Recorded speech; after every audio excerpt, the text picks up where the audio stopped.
वो समझ कर आए थे कि मैं जाकर फतह कर लूंगा और मैं घोड़े पर सवार होकर पूरे पंजाब, पूरे सिंध, पूरे बलूचिस्तान, पूरे खैबर पख्तूनख्वा में जाऊंगा और तलवार रहता हुआ पूरे मुल्क को फतह करूंगा। वो नहीं हुआ ना उनसे, ऐसे वो नहीं हो सका है और उनके बहुत कम मिला है वोट। और दूसरी बात ये, वो नाराज किस पर है? वोटर पर नाराज हैं या पीटीआई पर नाराज हैं या शहबाज शरीफ पर नाराज हैं? तो क्या चाहते क्या हैं? सीनियर तज्ज़ियाकार हमारे साथ मौजूद है नज़ीर लगारी साहब, बहुत शुक्रिया आपके वक्त का सर। मुल्क में सियासी इस्तेहकाम के लिए हुकूमत और अपोजिशन के दरमियान मुज़ाकरात कितने नागुज़ीर नजर आ रहे हैं? क्या आपको लगता है कि मुस्तकबिल करीब में हुकूमत और अपोजिशन के दरमियान कोई मिसाक मफाहमत हो सकती है? मेरे ख्याल में होनी चाहिए। असल बात यह, पहली बात यह कि जरूरत इस बात की है कि ये मुल्क को पेश नजर रखा जाए, अपनी जात को, अपने पार्टी को या अपने इनफरादी मफादात को या ग्रोही मफादात को पेश नजर रखने के बजाय पूरे मुल्क के मफादात को नजर रखा जाए और पेश नजर रखा जाए। और मेरा ख्याल है कि पीटीआई की जो पोजीशन है पिछले 3 साल से 2 साल से, वो उसका रुझान ये लगता है कि वो इस्तेहकाम चाहते नहीं हैं। वो चाहते हैं कि मुसलसल अदम इस्तेहकाम रहे। बदकिस्मती है इस मुल्क की कि जिन लोगों ने ये सब कुछ किया है उनका बयानिया ये है कि वो इसमें सियासी अमूर में गैर सियासी अनासर की मुदाखलत के खिलाफ हैं। जबकि उन्होंने क्या किया, उनके अमल से सियासी स्पेस कम हुआ है, सियासतदानों के लिए स्पेस कम हुआ है और गैर सियासी एलिमेंट्स के लिए स्पेस बढ़ा है, बल्कि बहुत ज्यादा बढ़ गया है। अब सियासी जो इदारे हैं और सियासी अलामतों के इजहार के जो इदारे हैं और सियासी अलामतों के इजहार की जो इमारतें हैं, अब लगता है कि वो नुमाइशी इमारतें रह गई हैं। इक़्तिदार का मरकज जो है वो ऐवान सदर और ऐवान वज़ीर आज़म और पार्लियामेंट से कहीं और मुंतकिल हो गया है। लेकिन लगारी साहब, अब तो ये एक अच्छा इकदाम किया जा रहा है मौजूदा गवर्नमेंट की जानिब से कि जो रिफ्ट है अपोजिशन और गवर्नमेंट के माबैन, उसे ख़त्म करने की कोशिश एटलीस्ट शुरू कर दी गई है। तो क्या लग रहा है आपको कि ये मामला हल होता दिखाई देगा? अगर हुकूमत एक कदम आगे बढ़ रही है तो बानी पीटीआई की जानिब से भी कोई इनिशिएटिव लिया जा सकता है? नहीं, मेरे ख्याल में वो इररिलेवेंट होते जा रहे हैं। उनका ख्याल ये है कि अगर मैंने हाथ मिला लिया तो मेरी मकबूलियत कम हो जाएगी, लेकिन अगर वो हाथ नहीं मिलाते हैं तो उनकी मकबूलियत हो रही है एक तरफ, ये पार्टी तहरीर हो रही है। ऐसा ऐसा लोगों ने इसका साथ देना छोड़ दिया है। आपने देख लिया ज़िमनी इंतखाबात में, और हमें पूरी तरह से अंदाजा है कि अब तो कोई धांधली का कोई बात ही नहीं कर सकता है। और उसके बावजूद वोटर नहीं निकले और उनके जज्बाती वोटर जो थे उनका गैर जज्बातीपन शुरू हो गया है और वो समझ चुके हैं कि जनाब ना ये पार्टी डिलीवर कर सकती है और ना ये उनको किसी भी तरीके से किसी किस्म की सहूलत दे सकती है। और सिर्फ एहतजाज और सिर्फ जो है एहतजाज भी नहीं कर सकती है। यानी अगर एहतजाज कर रही थी, सियासत एहतजाज की सियासत कर रही थी, अगर ये पार्टी सड़कों पर मौजूद होती, अगर ये पार्टी मैदानों में मौजूद होती, आप समझते हैं ऐसा हो सकता है। ये निकल रहे हैं ना फैसलाबाद से, आप देख लीजिएगा। अगर ये टाइम पेश ना हो जाए तो मैं आपको बिल्कुल गारंटी से कहता हूँ कि खत्म हो जाएगा। ये तारीख चल ही नहीं सकती। तो लगारी साहब, फिर पीटीआई को क्या हिकमत अमली अपनानी चाहिए? क्योंकि सियासी जमातों का मैदान में रहना बहुत जरूरी है जो हेल्दी डेमोक्रेसी के लिए। नहीं, पहले उन्होंने जो है स्पेस छोड़ा था पार्लियामेंट का। उन्होंने क्या क्या इज्तिमाई स्पेस दिए। भाई कोई ऐसा करता है कि जिसका इस ऐवान में 140 से ज्यादा अरकान का पूरे वो मौजूद हूँ, यानी उनके अपने इन ब्लॉक उनके पास मौजूद हूँ और अपोजिशन करने की पोजीशन में हूँ और उस वक्त गिरफ्तारी भी नहीं होती पानी पीटीआई की। अगर वो अपनी चेयर पर लीडर अपोजिशन की चेयर पर बैठे होते तो आज क्या मकाम होता, सूरत हाल बदल चुकी होती ना। उन्होंने अपने लिए स्पेस छोड़ दिया। फिर 2 हुकूमतें थी, उनको छोड़ दिया। कोई ऐसा करता है कि पंजाब की हुकूमत छोड़ दे और खैबर पख्तूनख्वा की हुकूमत छोड़ दे? बिल्कुल ऐसे। अब तक रोते। तो लगारी साहब, पीटीआई और सुन्नी इत्तेहाद काउंसिल जो है ये हुकूमत के साथ क्यों मुज़ाकरात नहीं करना चाह रही? लतीफ़ खोसा साहब ये दावा कर रहे हैं कि नवाज शरीफ और उनके भाई, इन दोनों भाइयों के अंदर मामलात कोई सही नहीं है, झगड़ा चल रहा है। तो सीनियर लीगी रहनुमाओं की बयानबाजी को मद्देनजर रखते हुए क्या आपको लगता है कि वाकई दोनों भाइयों में मामला है गड़बड़?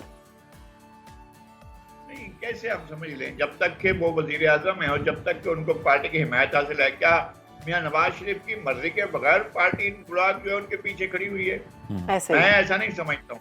मेरा नहीं ख्याल है कि जनाब, मैं दोनों को जानता हूँ और दोनों से मेरी अच्छी खासी शनासाई है, दोनों से मेरी काफी मुलाकातें और दोनों समझता हूँ कि ये मुमकिन नहीं है। शहबाज शरीफ साहब कुछ भी हो जाए, इख्तिलाफ भी करें, लेकिन मुमकिन नहीं है कि वो उनके मद्दे मुकाबले आ जाएं, उनके सामने आ जाएं। मैं दोनों को जानता हूँ, अच्छी तरह से जानता हूँ, वो नहीं है ऐसा। दोनों ने शहबाज शरीफ साहब के लिए मुमकिन नहीं है। वो तो मैं क्या आपसे अर्ज करूं कि वो अगर नवाज शरीफ उनको आवाज देना और वो नमाज पढ़ो तो नमाज तोड़कर शहबाज शरीफ की जवाब देंगे। क्या बात, बिल्कुल ऐसा है। इसमें तो कोई शक नहीं है कि दोनों भाई जो हैं उनकी मोहब्बत जो है मिसाली है। शहबाज शरीफ की खास तौर पर अगर बात की जाए तो हुक्म की तामील जिस तरह से की जाती है उनकी जानिब से, वो एक अलग ही मयार नजर आता है जो कि होना चाहिए। लेकिन बज़ाहिर तो लगारी साहब एक गिरफ्त नजर आती है ना, क्योंकि हम बयानात देख लें, अगर इरफान सिद्दीकी साहब के देख लें, राना सनाउल्लाह के बयान को देख लें, तो ये हवा भी तो कहीं से आ रही है। एक्सेप्ट नहीं करे ना वजह से शहबाज शरीफ को एज अ पीएम। वो उन लोगों की आवाजें हैं ना, इनको शहबाज शरीफ की, नवाज शरीफ की आवाज ना समझा जाए, ऐसा नहीं है। लोगों की अपनी ख्वाहिशें भी तो होती हैं ना। सर कितने दिन हो गए वैसे इन खबरों को, अभी तक कोई तरदीद भी तो नहीं आई इस तरह की? नहीं आई है, अगरचे ये तरदीद नहीं है, लेकिन इसको मैं कैसे समझ लूं कि ये दोनों भाइयों के दरमियान इतना झगड़ा हो चुका है? ये हो नहीं सकता है ना, ये हमें नजर नहीं आ रहा है। आपको ऐसे नहीं लगता कि नवाज शरीफ साहब थोड़ा कंफ्यूजन का शिकार लग रहे हैं सारी सिचुएशन में? भाई के पीछे तो नजर नहीं आ रहे, लेकिन बेटी के पीछे नजर आ रहे हैं। बिल्कुल ऐसा है, बिल्कुल ऐसा है कि वो कंफ्यूजन का शिकार है। बिल्कुल ऐसा है कि वो समझ कर आए थे कि मैं जाकर फतह कर लूंगा और मैं घोड़े पर सवार होकर पूरे पंजाब, पूरे सिंध, पूरे बलूचिस्तान, पूरे खैबर पख्तूनख्वा में जाऊंगा और तलवार रहता हुआ पूरे मुल्क को फतह कर लूंगा। वो नहीं हुआ ना उनसे, वो नहीं हो सका है और उनके बहुत कम मिला है वोट। और दूसरी बात ये, वो नाराज किस पर है? वोटर पर नाराज हैं या पीटीआई पर नाराज हैं या शहबाज शरीफ पर नाराज हैं? तो क्या चाहते क्या? अगर ऐसा है तो क्या वो चाहते हैं कि शहबाज शरीफ वज़ीर आज़म ना हो, तो वो इशारा करें तो वापस आ जाएंगे। लेकिन उसके बाद की सूरत हाल को क्या नवाज शरीफ, शहबाज शरीफ या मरियम नवाज उसको बर्दाश्त करने को तैयार है जो बाद की सूरत हाल होगी? मेरे ख्याल में और ज्यादा, जो मैंने पहले अर्ज किया था कि सियासी स्पेस कम हो रहा है, तो सियासी स्पेस गुम हो जाएगा, कम नहीं होगा, गुम हो जाएगा। और गैर सियासी स्पेस जो है बहुत बढ़ जाएगा उसकी। वो हर चीज में जो है आप देखेंगे कि सियासी लोग जो हैं उन्हें मैदान से बाहर निकाल दिया गया है। अच्छा, एक और चीज़ है कि जो नून लीग, मुस्लिम लीग नून का जो रवैया है, आपको नहीं लगता कि बड़ा अफसोसनाक रवैया है कि उनकी जानिब से जो बयानात आते हैं, राना सनाउल्लाह साहब कहते हैं कि सिंपल मेजोरिटी मिलनी थी तो हम ये सारी चीज़ों के वादे पूरे करते, अब कोई वादा पूरा नहीं करना, अब नून लीग इसकी जिम्मेदार नहीं है जो भी होता है मुल्क के साथ। तो आप नहीं समझते कि सिंपल मेजोरिटी तो उनको मिल चुकी हुई है? नहीं, सिंपल मेजोरिटी वो चाहते हैं कि पार्टी की मेजोरिटी होनी चाहिए थी। ये बहरहाल एक ऐसी सूरत हाल है जिसमें पाकिस्तान पीपल्स पार्टी ने इनका साथ दिया और जमकर खड़ी हुई है, और उसने कोई ऐसा मसला नहीं पैदा किया है, ना हाउस के अंदर ना हाउस से बाहर, जो उनके लिए परेशानी का बायस बने। तो मेरे ख्याल में इस कदर इन ब्लॉक सपोर्ट तो उनको पार्टी के अंदर भी इस तरह हासिल नहीं होती थी जिस तरह से बिला किसी बड़ी शर्त के हुकूमत में कोई हिस्सा लिए बगैर वो बैठे हुए हैं, साथ दे रहे हैं। तो ये तो उनके लिए ज्यादा आसानी की बात है। तो ये ठीक है कि उन्हें सिंपल मेजॉरिटी मिली, ये ठीक है कि उनके दावे थे, ये ठीक है कि एक दिन पहले अखबारों में लीड ही यही लगी हुई थी नवाज शरीफ वजीर आजम, लेकिन वो नहीं हो सका है ना। इसका कसूर, इसका इल्जाम आप किसको देंगे? इसका इल्जाम जो है वो आप वोटर को देंगे या शहबाज शरीफ को देंगे या किसी और को देंगे या अपनी कारकर्दगी को देंगे? मेरा ख्याल है कि मुल्क में ऐसी कुव्वतें मौजूद हैं जो चाहती हैं कि सियासी स्पेस कम हो और सियासतदानों के नीचे जो उनके कदमों के नीचे जो कालीन है वो खींच लिया जाए। और अगर वो ऐसा चाहते हैं और अगर सियासतदान अपने सियासी स्पेस की हिफाजत नहीं करते हैं और बाहमी झगड़ों में पड़े रहते हैं तो फिर तमाशा दुनिया देखेगी। तो लगारी साहब, आप क्या समझते हैं, ये हमारे उसमें सिस्टम में मसला है या चलाने वालों में मसला है? बिल्कुल, मैं भी यही पूछना चाह रहा था लगारी साहब कि कुव्वतें आप कह रहे हैं कि स्पेस रिक्लेम करना चाह रही हैं या स्पेस क्लेम करना चाह रही हैं, पॉलिटिकल स्पेस, तो ये फिर इनएबिलिटी तो सियासतदानों की हुई? नहीं, वो सियासतदान कौन से हैं? सारे नर्सरी से आए हुए हैं ना, गमलों में रखे हुए हैं। ये कौन सा खुदरा पौधे हैं? ये कौन सा खुद अपनी कुव्वत से उभर कर सामने आए हैं? ये गमलों में रखे गए, गमलों में पाले गए, गमलों में उठाकर यहाँ पर लाया गया, इनको सियासी मैदान इनके हवाले कर दिया गया। तो ये सियासतदान यही है।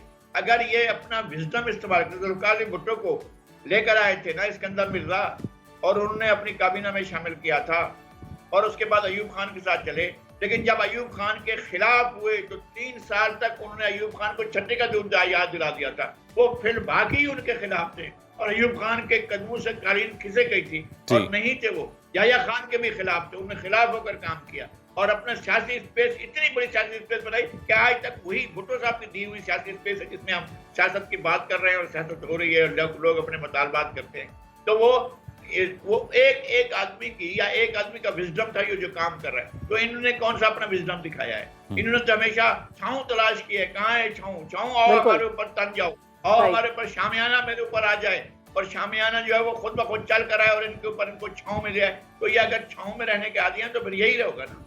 ये तो अच्छा, सिधाए हुए। लगारी साहब, एक पीएसी का मामला भी अभी कन्फ्यूजन का शिकार नज़र आता है। पीएसी की सरबराही में पीटीआई के लिए जो कन्फ्यूजन है, मुख्तलिफ नाम ज़ेरे गर्दिश हैं लेकिन कोई नाम ताहाल फाइनल नहीं हो सका है। तो क्यों कन्फ्यूजन का शिकार है पीटीआई इस मामले को लेके? नहीं, वो तो बिखर चुकी है ना। देखें, वहाँ जितने भी लीडरशिप है इस वक्त वो तो खैबर पख्तूनख्वा से है। असद कैसर साहब उनकी अपनी पार्टी है, मिस्टर गोहर उनकी अपनी पार्टी है, शेर जनमरवेद उनकी अपनी पार्टी है और इसके अलावा वहाँ से जो भी दीगर अली अमीन गंडापुर उनकी अपनी पार्टी है। ये आपस में एक पेज पर नहीं है तो बाकी दीगर मामलात में कैसे एक पेज पर होंगे? और पंजाब से एक आज जो हुआ करते थे वो भी नहीं है। अब तो सिर्फ खैबर पख्तूनख्वा में कुछ लोग हैं जो उनका नाम पीटीआई भी है, सुन्नी इत्तेहाद काउंसिल भी है, लेकिन वो तो आपस में तो कोई एक दूसरे के साथ बाहमी इश्तराक में नहीं है। वो तो सबकी अपनी अपनी पार्टियां खोलकर सामने आ चुका है और वो सब दावेदार है कि जनाब वो जो कैदी है वो हमारे साथ है और जो है वो सिर्फ एक बात जो मिलकर आता है वो अपनी कहानी सुनाता है। तो वो नहीं रही है ना सूरत हाल वो नहीं। लगारी साहब, फिर तो लग यूं रहा है कि हुकूमत को भी चाहिए कि वो अपनी सफ़ों से कन्फ्यूजन को दूर करे, अपोजिशन को भी चाहिए कि पहले अपनी सफ़ों से कन्फ्यूजन को दूर करे और उसके बाद क्लियर माइंड के साथ बैठें तो ही शायद कोई हल निकले।